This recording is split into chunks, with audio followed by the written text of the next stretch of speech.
నెల్లూరు జిల్లా ఏఎస్పేట మండలం చిరమన గ్రామంలో పురాతన చంద్రమౌళీశ్వర ఆలయంలో దొంగలు పడ్డారు. గుప్త నిధుల కోసం ఆలయంలో ఏ వస్తువును తాకకుండా గుడిలో ఒక శాసనం ఉన్న రాతిని తొలగించాలని ప్రయత్నం చేశారు. ఈ రాతి కింద గుప్త నిధులు ఉన్నాయి అన్న అనుమానంతో ఈ దారుణానికి తెగబడ్డారు. గుడి తాళాలు పగలకొట్టి లోపలికి వెళ్లారు. ఆలయంలోని ఓ సీసీ కెమెరాను కూడా పగలకొట్టి తీసుకెళ్లారు. దొంగలు ఎంత ప్రయత్నం చేసినా గుడిలో రాయి కదలలేదు. దీంతో వెళ్లిపోయారు. పురాతన ఆలయం కావడం, లోపల గుప్త నిధులు ఉన్నాయన్న అనుమానంతో ఇప్పటికే 3 సార్లు నిధుల కోసం దుండగులు ప్రయత్నించారు. స్థానికుల సమాచారంతో పోలీసులు ఆలయాన్ని పరిశీలించి విచారణ చేపట్టారు.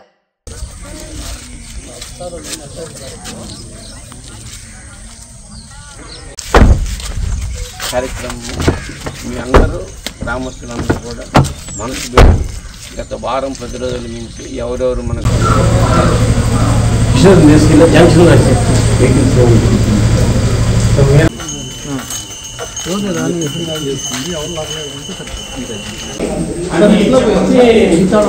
ఎగ్జామ్ కండక్ట్ చేసి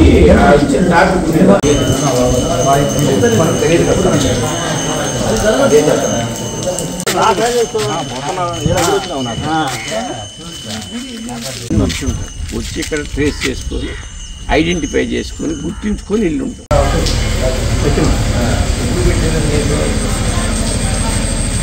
మాట్లాడి దీన్ని మంచి ఇంపార్టెంట్ క్లూ ఏదన్నా మాకు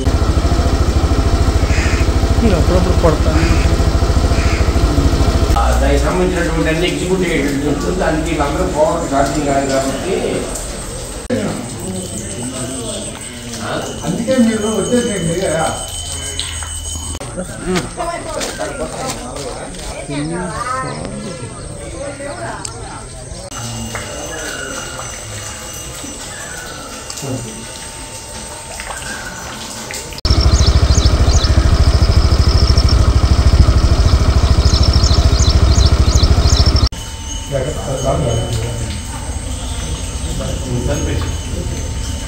ఏఎస్పేట మండలం చిరమన గ్రామంలో రాత్రి శివాలయంలో దొంగలు పడ్డారని మాకు ఫోన్ వచ్చింది. మేము ఇమీడియట్గా ఇక్కడికి వచ్చాము. ఇక్కడ విచారిస్తే ఏదో గుప్త నిధుల కోసం వచ్చినట్టు ఉంది. ఏ వస్తువులు అయితే పోలేదు. క్లూస్ టీమ్ కూడా వస్తూ ఉంది. క్లూస్ టీమ్ కూడా విచారించి మేము ఈ యొక్క కేసుని ఛేదిస్తాము. అట్లాగే రాత్రి కూడా ఈ 11:30 టైంలో మా బీట్ కానిస్టేబుల్ కూడా ఇక్కడికి వచ్చారు. ఇది 11:30 తర్వాత జరిగినట్టుంది. ఇది విచారించి ఈ కేసుని ఛేదిస్తామని. సార్ తాళం పగలు కొట్టారు, సీసీ కెమెరాలు ఎత్తుకోవాలి సార్. ఇక్కడ అది పోయినాయి అంటే వస్తువులు అయితే ఏమీ పోలేదు. తాళం పగలగొట్టి దాంట్లో ఏదో రాయి కోసం రాయి కదిలించారు. ఆ రాయి లోపల ఏదో గుప్త నిధులు ఉన్నాయనేది వాళ్ళ యొక్క ఆలోచన.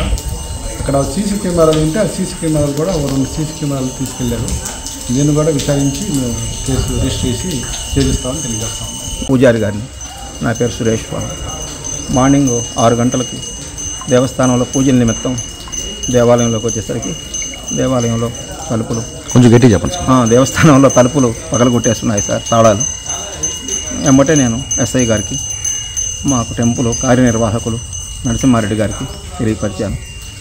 సిఐ గారు, ఎస్ఐ గారు వచ్చి చూస్తున్నారు. దేవస్థానంలో ఆభరణాలు, విగ్రహాలు ఏం పోలేదు. పురాతనంగా ఒక రాయిని బయటకు తీసేదానికి ప్రయత్నం చేశారు. ఆ రాయి రాలేదు.